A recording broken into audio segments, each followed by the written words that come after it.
오늘 아침 화장실에 가셨을 때 소변에 거품이 많지는 않으십니까? 발이 퉁퉁 붓거나 밤사이 두세 번씩 소변을 보러 일어나지는 않으셨나요? 어쩌면 그건 단순한 노화 현상이 아닐 수 있습니다. 대한신장학회가 2025년 6월 KSN 학술대회에서 발표한 충격적인 통계가 있습니다. 우리나라 70세 이상 시니어 4명 중 1명은 이미 만성 콩팥병 환자입니다. 전국 성인 기준으로는 약 500만 명이 만성 콩팥병을 앓고 있는 것으로 추산됩니다.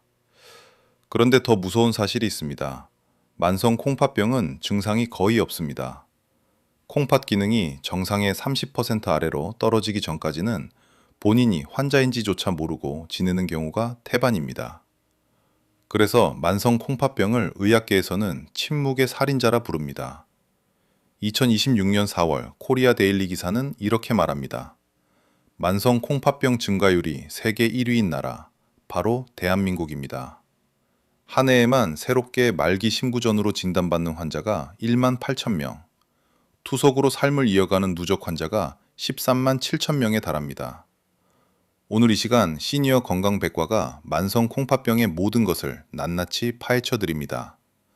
콩팥이 어떻게 망가지는지, 어떤 신호를 보내는지, 어떤 음식과 약이 콩팥을 조용히 죽이는지, 그리고 투석과 이식, 어떤 선택이 남아있는지까지 오늘 이 영상 하나로 모두 알아가십시오. 시니어 건강백과 51번째 이야기, 만성 콩팥병, 심부전, 투석, 완전 정복. 지금 시작합니다. 콩팥이 정확히 무슨 일을 하는지 아십니까? 많은 분들이 소변을 만드는 것 정도로만 알고 계시는데요. 콩팥은 그보다 훨씬 복잡하고 중요한 5가지 역할을 동시에 수행합니다. 첫째, 혈액 정화입니다. 우리 몸에서 만들어지는 노폐물, 독소, 약물 찌꺼기를 하루 200리터의 혈액을 걸러내며 소변으로 내보냅니다. 콩팥 안에 있는 사구체라는 아주 작은 모세혈관 덩어리가 바로 이 정화 역할을 담당합니다. 사구체는 양쪽 콩팥을 합쳐 약 200만 개나 됩니다. 둘째, 수분과 전해질 균형 유지입니다. 혈액 속 나트륨, 칼륨, 칼슘, 인의 농도를 일정하게 유지합니다. 이 균형이 무너지면 심장 박동이 불규칙해지고 근육이 마비되며 뼈가 약해집니다. 셋째, 혈압 조절입니다. 콩팥은 레닌이라는 호르몬을 분비해 혈압을 조절합니다. 콩팥이 나빠지면 혈압이 높아지고 고혈압이 있으면 콩팥이 더 나빠집니다. 악순환의 고리입니다. 넷째, 적혈구 생산 지원입니다.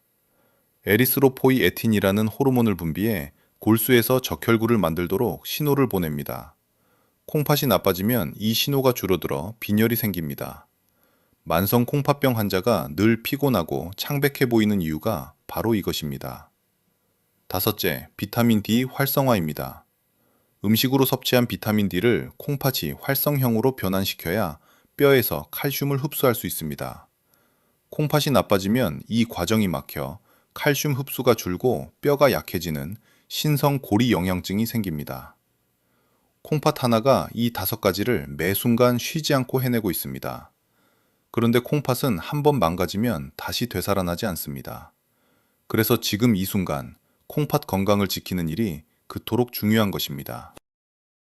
만성 콩팥병은 사구체 여과율, 영어로 EGFR이라는 수치를 기준으로 1단계에서 5단계까지 나눕니다. 사구체 여과율이란 콩팥이 1분 동안 혈액을 얼마나 깨끗이 걸러내는지를 나타내는 수치입니다. 정상은 분당 90ml부터 120ml까지입니다. 1단계는 EGFR 90 이상입니다. 콩팥 기능은 거의 정상이지만 단백뇨나 혈뇨 같은 신장 손상의 흔적이 있는 상태입니다. 2단계에서는 증상이 전혀 없습니다. 대부분의 환자가 건강검진에서 우연히 발견됩니다. 2단계는 EGFR 60에서 89입니다. 콩팥 기능이 약간 떨어진 상태입니다. 역시 증상이 없거나 매우 미미합니다. 2단계에서 생활 습관을 바꾸면 진행을 크게 늦출 수 있습니다. 3단계는 EGFR 30에서 59입니다. 2단계부터가 본격적인 만성 콩팥병입니다. 피로감, 야간요, 혈압 상승, 가벼운 부종이 나타나기 시작합니다. 3단계는 다시 3A, 45에서 59와 3B, 30에서 44로 세분됩니다. 전문의 정기 관리가 반드시 필요한 단계입니다.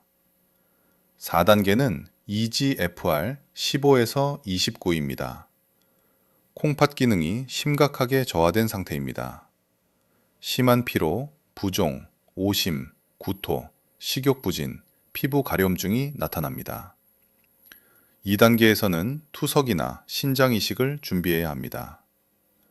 5단계는 EGFR 15 미만, 즉 말기 신부전입니다. 콩팥이 스스로 기능할 수 없는 상태로 수면장애, 심한 호흡곤란, 극심한 가려움, 반복되는 구토가 나타납니다. 투석이나 신장 이식 없이는 생명을 유지하기 어렵습니다. 이 5단계 중 어느 단계에 계신지는 혈액 검사 한 번이면 알 수 있습니다. 마지막 건강검진에서 크레아티닌 시수치가 높게 나왔다면 지금 당장 신장내과 전문의를 찾아가십시오. 콩팥이 왜 망가질까요? 단순히 나이 때문만은 아닙니다. 우리가 매일 하는 행동, 매일 먹는 음식, 매일 복용하는 약 중에 콩팥을 조용히 갉아먹는 주범들이 숨어 있습니다. 첫째, 당뇨병입니다. 우리나라에서 만성 콩팥병의 원인 1위는 단연 당뇨병입니다. 혈당이 높으면 사구체의 모세혈관이 서서히 손상되어 당뇨병성 신증이 생기고 이것이 진행되면 말기 신부전으로 이어집니다. 당뇨가 있는 분들은 콩팥 검사를 매년 반드시 받으셔야 합니다. 둘째, 고혈압입니다. 원인 2위는 고혈압입니다. 지속적으로 높은 혈압이 사구체에 과도한 압력을 가해 혈관을 망가뜨립니다. 혈압과 콩팥은 서로를 악화시키는 악순환 구조이므로 혈압 조절이 곧 콩팥 보호입니다. 셋째, 진통제와 소염제입니다. 이 부분을 특히 주의 깊게 들으십시오. 이부프로펜, 나프록센, 디클로페낙 같은 비스테로이드성 소염 진통제, 즉 NSAIDs는 콩팥으로 가는 혈류를 감소시켜 급성 신부전을 유발할 수 있습니다. 무릎이 아프다고, 허리가 아프다고 매일 진통제를 드시는 분들 계시죠? 콩팥 기능이 떨어진 상태에서 이 약들을 장기 복용하면 투석의 지름길로 가는 겁니다. 넷째, 조영제입니다. CT 검사나 혈관 조영 검사에 사용되는 조영제는 콩팥에 직접적인 독성을 줄 수 있습니다. 신장 기능이 저하된 상태에서 조영제 검사를 받을 때는 반드시 전문의에게 신장 기능을 미리 알려야 합니다. 다섯째, 과도한 단백질 섭취입니다. 단백질이 분해될 때 요소, 크레아티닌 같은 노폐물이 생깁니다. 콩팥이 건강할 때는 이것들을 쉽게 걸러내지만 콩팥 기능이 떨어진 상태에서는 이 노폐물이 쌓여 요독증을 일으킵니다. 건강을 위해 단백질 보충제를 과도하게 드시는 시니어분들은 꼭 주의하셔야 합니다. 여섯째, 탈수입니다. 수분이 부족하면 콩팥으로 가는 혈류가 줄어 급성 신손상이 발생합니다. 특히 여름철 땀을 많이 흘리거나 설사 구토로 수분이 빠져나갈 때 물을 충분히 마시지 않으면 콩팥에 큰 충격이 올 수 있습니다. 일곱째, 반복되는 요로 감염입니다. 방광염을 치료하지 않고 방치하면 세균이 요관을 타고 올라가 신우신염이 생기고 이것이 반복되면 신장 실질이 손상되어 만성 콩팥병으로 진행될 수 있습니다. 아까 말씀드렸듯 만성 콩팥병은 초기에 증상이 없습니다. 하지만 어느 정도 진행되면 몸 곳곳에서 신호를 보냅니다. 지금부터 말씀드리는 7가지 신호, 해당되는 것이 있는지 들으시면서 직접 확인해 보십시오. 첫째, 소변 거품입니다.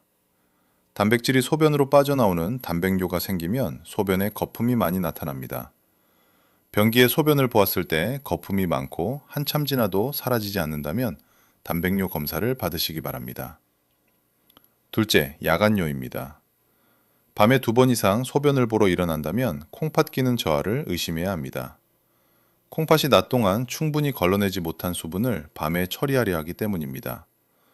물론 전립선 비대나 방광 문제일 수도 있으므로 전문의 진단이 필요합니다. 셋째, 발목과 발등 부종입니다. 콩팥이 나트륨과 수분을 제대로 내보내지 못하면 몸에 물이 고입니다. 저녁에 양말을 벗었을 때 자국이 선명하게 남는다면 또는 아침에 눈꺼풀이 부어 있다면 신장 기능 저하를 의심하십시오. 넷째, 극심한 피로감입니다. 콩팥이 나빠지면 에리스로포이에틴 분비가 줄어 빈혈이 생기고 동시에 노폐물이 혈액에 쌓이면서 전신이 무겁고 피곤합니다. 충분히 자도 피로가 풀리지 않고 항상 기력이 없다면 단순 노화로 넘기지 마시고 검사를 받아보십시오. 다섯째, 피부 가려움증입니다. 콩팥 기능이 저하되면 인이 혈액에 쌓이고 칼슘과의 균형이 무너집니다. 이 과정에서 피부에 칼슘인 복합체가 침착되어 전신이 심하게 가렵고 긁어도 해결이 안 되는 가려움증이 생깁니다. 여섯째, 혈압 상승입니다. 앞서 말씀드렸듯 콩팥과 혈압은 서로 영향을 주고받습니다. 평소 혈압이 잘 조절되던 분이 갑자기 혈압이 오르기 시작한다면 콩팥 기능 저하를 원인 중 하나로 의심해야 합니다.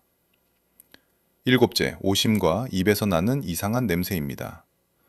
요독, 즉 노폐물이 혈액에 쌓이면 메스꺼움과 구역질이 생기고 요소가 구강에서 암모니아로 분해되어 소변 냄새 또는 비릿한 냄새가 납니다.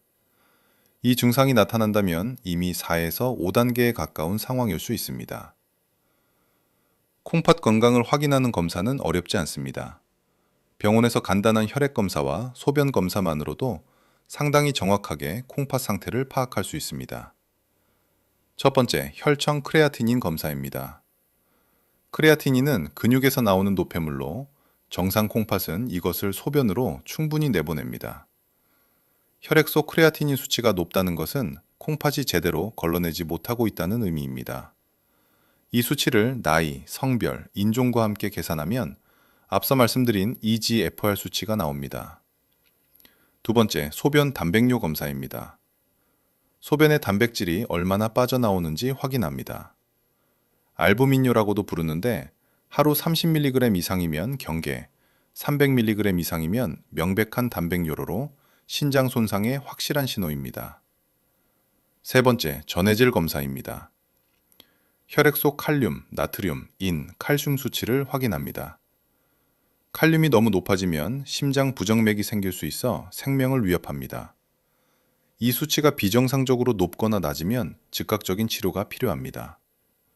네 번째, 콩팥 초음파입니다. 콩팥의 크기, 모양, 결석 유무를 눈으로 직접 확인합니다. 만성 콩팥병이 진행되면 콩팥이 쪼그라들어 작아집니다. 반대로 콩팥이 비정상적으로 크다면 낭종이나 종양을 의심할 수 있습니다. 대한신장학회 권고에 따르면 당뇨 환자, 고혈압 환자, 60세 이상 시니어는 매년 최소 한 번씩 크레아티닌 검사와 소변 단백뇨 검사를 받아야 합니다. 비용도 많지 않고 시간도 30분이면 충분합니다. 1년에 한 번 검사가 여러분의 투석을 막는 첫걸음입니다. 음식 하나하나가 콩팥의 수명을 결정합니다. 어떤 음식이 콩팥을 서서히 망가뜨리고 어떤 음식이 콩팥을 보호하는지 구체적으로 알려드리겠습니다. 먼저 콩팥을 망가뜨리는 음식들입니다. 첫째, 고나트륨 식품입니다. 짠 음식은 혈압을 높이고 콩팥에 과도한 부담을 줍니다. 라면, 국, 찌개, 김치, 젓갈, 가공육, 인스턴트 식품이 대표적입니다. 만성 콩팥병 환자의 하루 나트륨 권장량은 2000mg, 즉 소금 5g 이하입니다. 라면 한 봉지에 나트륨이 약 1700mg부터 1900mg까지 들어 있습니다. 둘째, 고칼륨 식품입니다. 콩팥 기능이 저하되면 칼륨이 혈액에 쌓여 심장 부정맥을 유발합니다. 바나나, 키위, 감, 고구마, 토마토, 감자, 아보카도는 칼륨 함량이 높아 만성 콩팥병 3단계 이상 환자에게는 위험할 수 있습니다. 건강에 좋다고 알려진 음식이 콩팥 환자에게는 독이 될 수 있습니다. 셋째, 고인산 식품입니다. 콩팥 기능이 떨어지면 인이 배출되지 않고 혈중에 쌓입니다. 인이 과도하게 높아지면 칼슘이 혈관과 뼈 밖에 침착되어 혈관이 딱딱해지고 뼈가 약해집니다. 견과류, 통곡물, 유제품, 콜라 같은 탄산음료, 가공식품에 인이 많이 들어 있습니다. 특히 가공식품 속 첨가 인산염은 흡수율이 거의 100%라 더욱 위험합니다. 그렇다면 콩팥에 좋은 음식은 무엇일까요? 첫째, 적당량의 수분입니다. 하루 1.5리터에서 2리터의 물을 꾸준히 마시면 콩팥이 노폐물을 효율적으로 내보낼 수 있습니다. 단 4에서 5단계 말기 환자는 수분 섭취를 오히려 제한해야 하므로 의사의 지시를 따르십시오. 둘째, 흰 쌀밥, 흰빵 같은 정제 곡류입니다. 역설적으로 들리시겠지만 칼륨과 인 함량이 낮아 콩팥 기능 저하 환자에게는 잡곡밥보다 오히려 권장됩니다. 잡곡의 신운과 겨에 인과 칼륨이 집중되어 있기 때문입니다. 셋째, 양배추, 콜리플라워, 마늘입니다. 칼륨 함량이 비교적 낮고 항산화, 항염 효과가 있어 만성염증을 줄여줍니다. 특히 양배추는 비타민 K와 식이섬유가 풍부하면서 칼륨 부담이 적습니다. 대한신장학회는 분명히 말합니다. 만성 콩팥병 환자의 식단은 반드시 신장 전문 영양사와 상담 후 개인 맞춤형으로 설계해야 합니다. 일반 건강식단이 콩팥 환자에게는 오히려 해가 될 수 있습니다. 이 파트는 정말 중요합니다. 매일 아무 생각 없이 복용하는 약이 콩팥을 서서히 망가뜨리고 있을 수 있습니다. 특히 여러 가지 만성질환을 앓고 계신 시니어분들은 지금 드시는 약 목록을 꼭 확인해 보시기 바랍니다. 첫째, 비스테로이드성 소염 진통제 NSAIDS입니다. 이부프로펜, 나프록센, 디클로페낙 등이 포함됩니다. 이 약들은 콩팥으로 가는 혈관을 수축시켜 혈류를 줄이고 장기 복용하면 콩팥 세포 자체를 손상시킵니다. 무릎 통증, 허리 통증, 관절염 때문에 이런 약을 매일 드시는 분들 반드시 신장내과 검사를 받아보십시오. 둘째, 일부 항생제입니다. 아미노글리코사이드 계열 항생제, 예를 들어 겐타마이신이나 반코마이신은 콩팥에 직접적인 독성을 줄 수 있습니다. 항생제를 처방받을 때 콩팥 기능이 떨어져 있다면 반드시 담당 의사에게 알려야 합니다. 셋째, 조영제를 사용한 CT 혈관 검사입니다. 요오드계 조영제는 콩팥 혈관을 일시적으로 수축시켜 급성 신숭상을 일으킬 수 있습니다. 특히 당뇨와 만성 콩팥병이 동시에 있는 분들은 조영제 사용 전후로 수액 공급을 충분히 해야 하며 반드시 전문의 지시를 따르십시오. 넷째, 일부 한약과 건강보조식품입니다. 일부 한약 성분, 특히 마황이나 마프리기에 들어있는 아리스토로킥산은 신장 독성이 매우 강해 만성 신장 손상을 일으키는 것으로 알려져 있습니다. 또한 고용량 비타민C 보충제는 수산석회, 신장 결석을 유발할 수 있고 크레아틴 보충제는 크레아티닌 수치를 인위적으로 높일 수 있습니다. 건강에 좋다는 말만 믿고 무분별하게 복용하지 마십시오. 42편 다제약물 편에서 말씀드렸듯 시니어분들이 복용하는 모든 약과 영양제 목록을 신장내과 진료 시 가져가시기 바랍니다. 약 하나하나가 콩팥에 어떤 영향을 미치는지 전문의가 검토해 드릴 것입니다. 만성 콩팥병이 5단계 말기 신부전으로 진행되면 콩팥이 더 이상 스스로 혈액을 정화할 수 없습니다. 이때 선택해야 할 치료가 바로 투석입니다. 투석은 크게 혈액투석과 복막투석 두 가지로 나뉩니다. 혈액투석은 어떻게 하는 걸까요? 혈액을 몸 밖으로 빼내어 투석기라는 인공 필터를 통해 노폐물과 수분을 걸러낸 후 다시 몸 안으로 돌려보내는 방법입니다. 혈관에 접근하기 위해 팔뚝에 동정맥루, 즉 동맥과 정맥을 연결하는 수술을 먼저 해야 합니다. 일반적으로 일주일에 3번, 한 번에 4시간씩 병원을 방문해야 합니다. 2023년 기준 우리나라에서 혈액투석을 받는 환자는 11만 443명으로 전체 투석 환자의 압도적 다수를 차지합니다. 복막투석은 어떻게 다를까요? 배 안에 있는 복막이라는 얇은 막을 천연 필터로 이용하는 방법입니다. 배에 가느다란 카페토관을 삽입하고 투석액을 배 안으로 넣었다가 4시간에서 8시간 후 노폐물이 흡수된 투석액을 빼내는 방식입니다. 집에서 스스로 할 수 있어 병원에 자주 오지 않아도 되고 하루 중 식사와 일상생활이 더 자유롭다는 장점이 있습니다. 어느 방법이 더 좋을까요? 어느 한 방법이 절대적으로 우월하지 않습니다. 혈액투석은 병원에서 전문 의료진이 관리해주고 투석 효율이 높지만 주 3회 병원 방문의 불편함과 동정맥류 관리 부담이 있습니다. 복막투석은 일상생활이 자유롭고 혈압 변동이 적지만 복막염이라는 감염 합병증 위험이 있고 집에서 스스로 관리해야 합니다. 2026년 3월 하이닥 보도에 따르면 전문가들은 말합니다. 투석 방식은 환자의 의학적 상태, 생활 환경, 동반 질환을 종합적으로 고려해 반드시 신장내과 전문의와 함께 결정해야 한다고. 어느 방법이든 정해진 스케줄을 꾸준히 지키는 것이 생존의 열쇠입니다. 투석은 콩팥의 기능을 대신해주지만 콩팥을 치료하지는 않습니다. 말기 신부전에서 진정한 의미의 완치에 가장 가까운 방법은 바로 신장 이식입니다. 신장 이식이란 다른 사람의 건강한 콩팥을 받아 자신의 몸에 이식하는 수술입니다.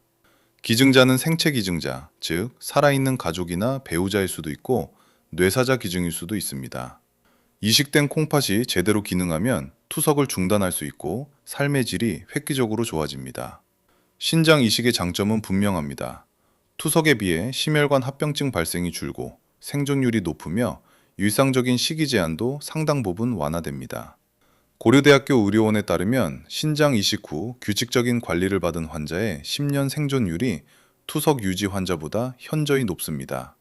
그러나 이식이 모든 환자에게 가능한 것은 아닙니다.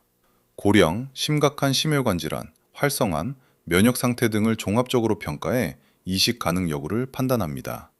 또한 이식 후에는 평생 면역 억제제를 복용해야 하며 감염과 거부 반응에 주의하며 정기 검진을 받아야 합니다. 뇌사기증 콩팥을 기다리는 대기자 명단에는 수천 명이 올라 있습니다. 사랑하는 가족 중 신부전으로 고통받는 분이 있다면 생체 신장 기증도 하나의 선택지로 진지하게 고민해 볼 수 있습니다. 좋은 소식이 있습니다. 생활 속 작은 습관들이 콩팥 기능 저하를 크게 늦출 수 있다는 것이 과학적으로 증명되어 있습니다. 질병관리청이 공고하는 만성 콩팥병 예방 10대 수칙을 알려드립니다. 제1수칙, 고혈압과 당뇨병을 꾸준히 치료합니다. 혈압과 혈당 조절이 콩팥을 지키는 가장 강력한 수단입니다. 약을 임의로 중단하지 말고 처방대로 꾸준히 복용하십시오. 제2수칙, 적정 체중을 유지합니다. 비만은 고혈압, 당뇨, 지방간을 모두 악화시켜 콩팥에 복합적인 부담을 줍니다. 제3수칙, 음식은 싱겁게 적당히 드십시오. 하루 나트륨 2000mg, 단백질은 체중 1kg당 0.8g 이하를 목표로 하십시오. 제4수칙, 하루 1.5리터에서 2리터 물을 충분히 드십시오. 단, 말기 환자는 의사 지시에 따라 수분 섭취량을 조절하십시오. 제5수칙, 금연합니다. 흡연은 콩팥으로 가는 혈류를 줄이고 단백률을 악화시킵니다. 제6수칙, 진통제와 소염제를 남용하지 않습니다. 특히 NSAIDS 계열 약은 콩팥 전문의와 상의 없이 장기 복용하지 마십시오. 제7수칙, 정기적으로 신장기능 검사를 받습니다.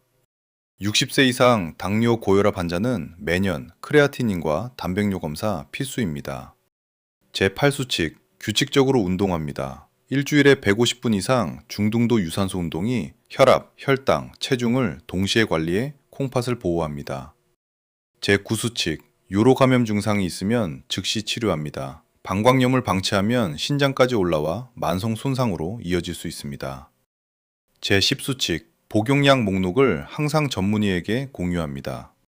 새로운 약을 처방받을 때마다 신장 기능을 고려한 용량 조절이 필요할 수 있습니다. 자, 오늘 시니어 건강백과 51편 만성 콩팥병과 신부전의 모든 것을 함께 살펴봤습니다.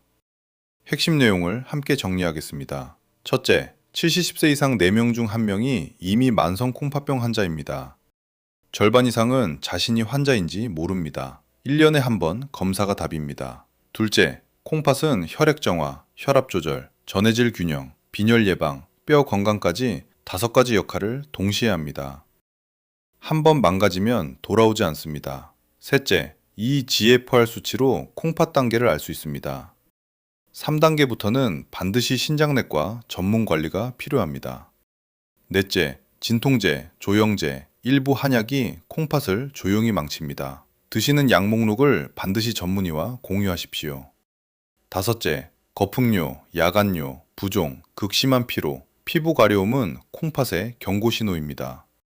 이 중 하나라도 있다면 즉시 검사를 받으십시오. 여섯째, 말기 신부전은 혈액투석, 복막투석, 신장 이식으로 삶을 이어갈 수 있습니다. 어느 방법이 맞는지는 전문의와 함께 결정하십시오.